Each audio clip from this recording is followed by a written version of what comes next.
नाथ जी की स्थापना कब तथा किसके द्वारा हुई थी? युधिष्ठिर के द्वारा हाँ। द्रौपदी स्वयंवर से पूर्व अज्ञातवास में। का जो गर्भगृह होता है गुरुजी, उसमें प्रवेश करने के क्या क्या नियम होते हैं? जहाँ तक वो तो सिले हुए वस्त्र नहीं पहनने चाहिए। नकारात्मक शक्ति क्या होती है गुरु? एक तरीके से अध्यात्म है। सकारात्मक शक्ति को महसूस कैसे किया जा सकता है? हमने अपने विग्रह मौजूद है, उस विग्रह को आप एक टक देखिएगा और आंखें बंद कर लीजिए। देखने के बाद में फिर एक टक आंखें बंद कर लीजिएगा, आपको स्वयं महसूस होगा कि दिव्य शक्ति मेरे सामने है। नमस्कार, मेरा नाम है अनुराग नंदन। स्वागत है आपका मेरे यूट्यूब चैनल चाय विद बाबू पे। तो आज हम आए हैं फर्रुखाबाद के एक प्रसिद्ध मंदिर पांडेश्वर नाथ जी में, तथा आज के हमारे गेस्ट हैं वहाँ के गुरुजी। नमस्कार गुरुजी, स्वागत है आपका हमारे चैनल पे। कैसे हैं आप? बढ़िया। अरे नाथ गुरुजी, आपसे मेरा एक सवाल ये था कि पांडेश्वर नाथ जी की स्थापना कब तथा किसके द्वारा हुई थी? पांडेश्वर नाथ जी की स्थापना युधिष्ठिर के द्वारा द्रौपदी स्वयंवर से पूर्व अज्ञातवास में। भगवान कृष्ण भी यहाँ पर मौजूद थे उस टाइम, यहीं पे वो यहाँ पे होगी। यहाँ स्थापना करने के बाद ही ये लोग यहाँ से द्रुपद नगर जो कंपिल क्षेत्र है वहाँ पे द्रौपदी स्वयंवर के लिए गए थे। अच्छा, द्रौपदी स्वयंवर से पहले स्थापना वो लोग यहाँ पर करके गए। तो जो मंदिर का जो गर्भगृह होता है गुरुजी, उसमें प्रवेश करने के क्या क्या नियम होते हैं? देखिए, गर्भगृह में प्रवेश करने के लिए मुख्य रूप से जहाँ तक वो तो सिले हुए वस्त्र नहीं पहनने चाहिए। अचला धोती टाइप की हो या बनियान वैसी हो, कुर्ता उसे पहनकर मंदिर में गर्भगृह में प्रवेश करना चाहिए। तो जो आजकल के युवा तथा अन्य लोग हैं वो अन्य प्रकार के वस्त्र पहन कर आते, तो उनका क्या उस पर कोई गलत प्रभाव पड़ता है? गलत प्रभाव समाज में सांस्कृतिक दृष्टि से अगर व्यक्ति को देखा जाए तो गलत प्रभाव है। वैसे अनजाने में अगर कोई घुस भी आता है तो उसके लिए क्षमा है। जो भक्त मंदिर में प्रवेश करते हैं तो जाने अनजाने में उनसे क्या क्या गलतियां हो जाती है जिनका उन्हें बोध भी नहीं होता है? देखिए, बोध ना होने का प्रश्न आता है। अनजाने में की गई गलती अगर है, जान करके अगर गलती करते हो तो क्षम्य नहीं है। अनजाने में अगर आपसे कोई गलती होती है तो भगवान से आराधना करने के बाद में वो गलती का प्रायश्चित करने के बाद में वो गलती क्षम्य हो जाती है। नकारात्मक शक्ति क्या होती है गुरुजी, तथा इसका हमारे जीवन में क्या प्रभाव पड़ता है? देखिए, नकारात्मक शक्ति जो है एक तरीके से अध्यात्म है। अध्यात्म तो मतलब व्यक्ति जो है इस अवस्था में संभव नहीं है। अध्यात्म का स्थान जो है संत महात्माओं के लिए है, जो कि संसार से विमुख हो जाते हैं। वो हर चेतन स्वरूप, हर व्यक्ति के अंदर भगवान का स्वरूप ही देखते हैं। उसकी ऊपर से नहीं देखना है उसे कि कैसा है, कपड़े पहने हैं, कैसा उसका विचारधारा है, उससे कोई लेन देन नहीं। उसे आत्मिक रूप से देखते हैं कि वो भगवान वास्तव में उसके अंदर विद्यमान है। उस भगवान की हम आराधना कर रहे हैं, उस व्यक्ति की नहीं कर रहे हैं। व्यक्ति पूजा नहीं कर रहे हैं, उस व्यक्ति के अंदर जो ईश्वर के जीव अंश अविनाशी है उसकी पूजन कर रहे हैं। ये नकारात्मक शक्ति हम मानते हैं। लेकिन वर्तमान परिवेश में होता ये है कि आदमी ना तो अध्यात्म की तरफ जा पाता है ना भक्ति की तरफ जा पाता है, जबकि भक्ति का मार्ग सहज है, अध्यात्म का मार्ग कठिन है। नकारात्मक शक्ति और सकारात्मक शक्ति दोनों प्रभु की ही इच्छा से ही होती है। सब प्रभु की इच्छा से होती है। लेकिन यहाँ पे एक थोड़ी सी ये भी है कि भगवान ने बड़े भाग्य मनुष्य तन पावा कि मनुष्य तन जो दिया है तो उसमें एक विवेक और शक्ति, इस तरीके की दो चीजें उन्हें हमारे हाथ में दी क्या कही गई है कि तो उन शक्तियों के आधार पर व्यक्ति जो है अगर उनका चलन करता रहे तो कभी किसी प्रकार का कोई कष्ट नहीं हो सकता। तो भक्ति के आराध्य से मनुष्य अपने जीवन में आने वाली नकारात्मक शक्ति का प्रभाव कम कर सकता है तथा खत्म भी कर सकता है। बिल्कुल बिल्कुल। सकारात्मक शक्ति को महसूस कैसे किया जा सकता है? सकारात्मक शक्ति को भगवान के सामने अपने विग्रह मौजूद है, उस विग्रह को आप एक टक देखिएगा और आंखें बंद कर लीजिए। देखने के बाद में फिर एक टक आंखें बंद कर लीजिएगा, आपको स्वयं महसूस होगा कि दिव्य शक्ति मेरे सामने है, प्रवेश कर रही है। उस दिव्य शक्ति में अपने चिंतन करिएगा। 1-2 मिनट के लिए अगर आपने शक्ति भाव चिंतन कर लिया तो निश्चित रूप से आपको भगवान की प्राप्ति होगी। सकारात्मक ऊर्जा भी महसूस, बिल्कुल सकारात्मक ऊर्जा भी प्राप्त होगी और भगवान के दर्शन भी होंगे आपको नेत्र बंद करने के बाद। बशर्ते भाव होना चाहिए। भाव अगर नहीं है तो फिर कहीं चले जाओ, दुनिया की किसी कोने में चले जाओ, कहीं शांति नहीं मिलेगी आपको। गुरुजी, आपके जीवन का कोई ऐसा किस्सा जब आपने महादेव जी की कृपा महसूस की तथा उसके बाद से आपका संपूर्ण जीवन में बदलाव आ गया हो? नहीं, संपूर्ण जीवन का बदलाव तो मेरे प्रारंभिक क्षणों जो मैंने BCom MA कर लिया था, उसके बाद मेरा सोशल वेलफेयर में नंबर आ गया था जाने के लिए। तो हमारी दादी जी उस टाइम में मौजूद थी यहाँ पर। पहले हमारी दादी जी बैठा करती थी सुबह के टाइम पे, तो वो मौजूद थी जो, लेकिन वो चूंकि असहाय हो चुकी थी, इसने शरीर काम नहीं करता था जी। और मेरा जब नंबर आ गया तो उन्होंने मेरे रोने लगी घर पर बैठ के। बोले नहीं, फिर तुम भी चले जाओगे, बड़े भाई साहब हमारे लगे हुए तरह से इंटर कॉलेज में जी। बोले तुम भी चले जाओगे, इन्हें अपना पुराना मंदिर तो हमारा पीढ़ियों दर पीढ़ियों को चला आ रहा है, कि चला जाए, ये भी मंदिर छोड़ दोगे, तुम भी छोड़ दोगे, तो ये कैसे हमारे बड़े बूढ़ों की आत्मा तृप्त होगी। तो इसलिए तो उस दिन का दिन हमने सारे अपने साथ डॉक्यूमेंट्स सर्टिफिकेट वगैरह के ऊपर धर दिए, उठाए, हमने छुआ तक नहीं हुए। एक शांति मिलती है आत्मा में, प्रभु की शरण में है तो कोई दिक्कत नहीं है। इसी बदलाव से आपने संपूर्ण जीवन में आपको समझ जीवन इसी में पूरा कट रहा है, भगवान की कृपा से सब कट जाएगा प्रभु ये। गुरुजी, राशि का हमारे जीवन पर क्या प्रभाव पड़ता है?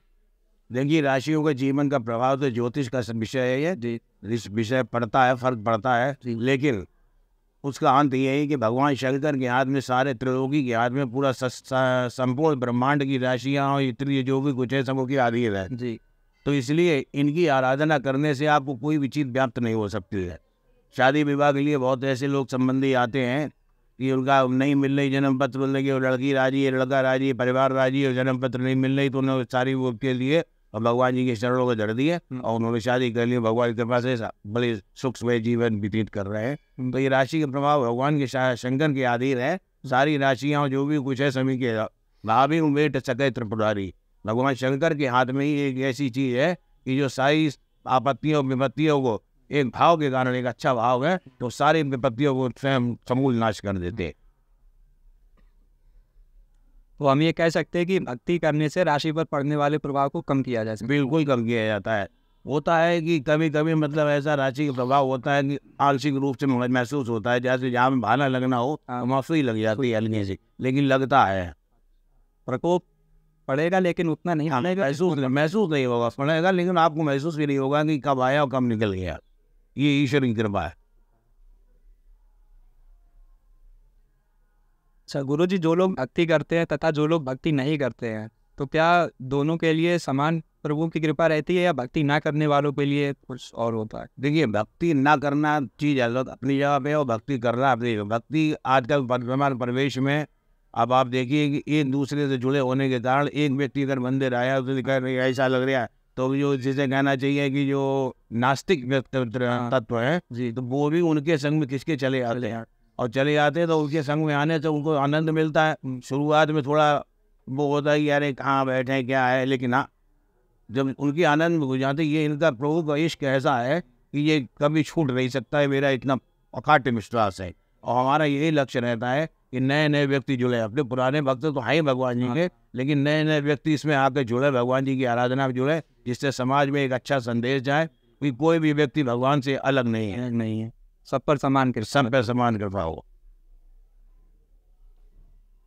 महादेव जी की पूजा तो गुरुजी हर ऋतु और हर माह होती है, लेकिन सावन माह को इतनी प्राथमिकता क्यों दी जाती है? सावन का मुख्य कारण ये है कि इसमें भगवान शंकर ने चूंकि जहर पिया था, आपने देखा होगा उसमें, तो घी विष पिया था, तो विष को हलाल को शांत करने के लिए सावन का महीना एक ऐसा होता है कि जिसमें कि जो ना तो अधिक गर्मी होती है ना सर्दी होती है, मौसम सामान्य होता है, और उन पर जल चढ़ाने का भी विशेष महत्व इसीलिए। कुछ मत चढ़ाइए आप, खाली एक लोटा भर के तांबे के पात्र से जल चढ़ा दीजिए, तो आपको पूर्ण रूप से शांति आपको मिलेगी और भगवान भी आपसे प्रसन्न होंगे, क्योंकि उनके जो कंठ पे जो जल पड़ता है तो उससे उनसे शांति मिलती है। तो कुछ लोग कहते हैं एक लोटा जल समस्त समस्याओं का हल।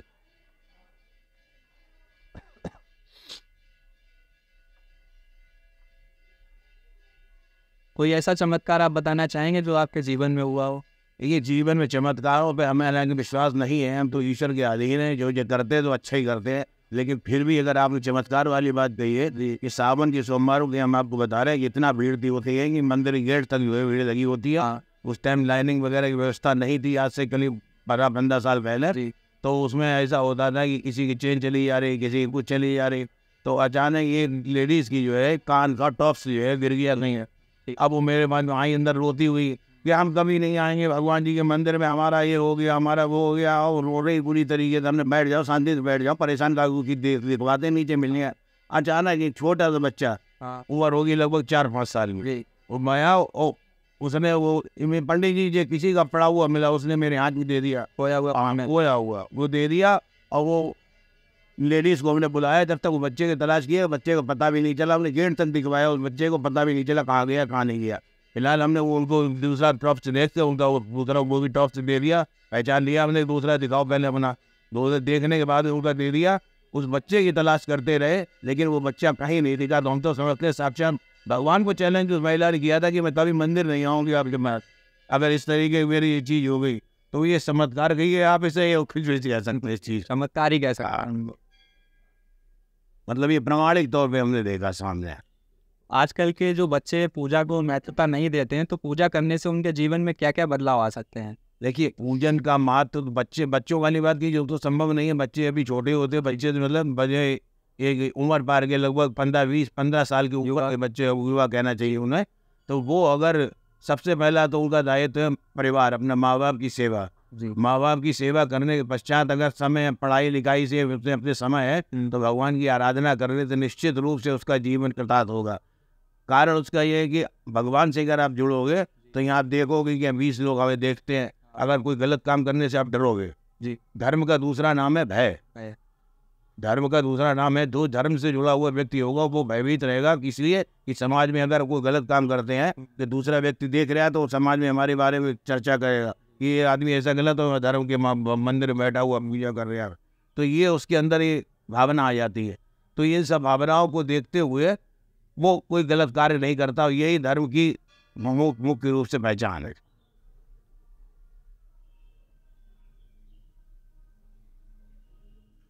वास्तविकता में महादेव जी की पूजा का क्या विधि विधान होता है? भक्त किस प्रकार से उनकी आराधना कर सकते हैं?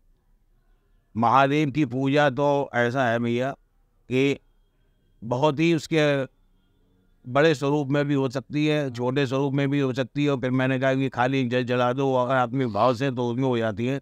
वैसे भगवान के पूजन के लिए दूध, दही, घी, शहद, शर्करा, पंचामृत बना के ले आओ या अलग अलग चीज़ें लेके आओ, उनका भगवान जी का अभिषेक कराओ।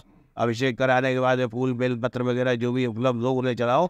तो उससे भोग प्रसाद लगा के बाद में आरती करो, तो निश्चित रूप से आपको हर क्षेत्र में जो है सफलता मिलेगी। भगवान की कृपा आपके ऊपर हमेशा रहेगी।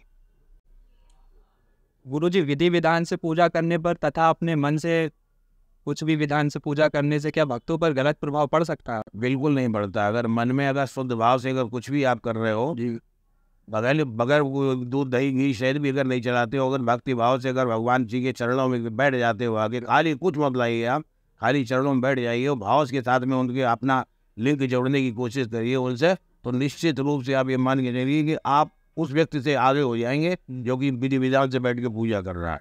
अगर आपके अंदर शुद्ध भाव है तो उससे कोई आवश्यकता नहीं किसी चीज़ की, बस भगवान जी से लिंक करिएगा, भगवान जी से जोड़ मिलिए, निश्चित रूप से आपको पूर्ण सफलता मिलेगी। कोई आवश्यकता नहीं है चीज़ों की। लेकिन यही है कि भक्ति और अध्यात्म के बारे में जो हमने चर्चा करी थी, अध्यात्म हमारा यही कहता है कि हर जीव के अंदर ईश्वर को आज हमें देखो। और उसी अब मीराबाई क्या थी, अब मीराबाई को देखिएगा, वो तो भगवान कहते हैं, भगवान कृष्ण में समा गई। तो ये अध्यात्म था उनका, भक्ति और अध्यात्म। तुलसीदास, कबीरदास जी थे आध्यात्मिक मार्गी थे, और हमारे सूरदास जी थे, ये भक्ति और अध्यात्म दोनों का मिश्रण था इनके पास। इतने बड़े बड़े कवि संत महात्मा हुए, तो सबके अंदर अलग अलग विशेषता नहीं है। भगवान भाव देखता, भक्ति भाव होना चाहिए, तो कभी किसी प्रकार की कोई मार्ग में आपकी अवरुद्धता नहीं आएगी।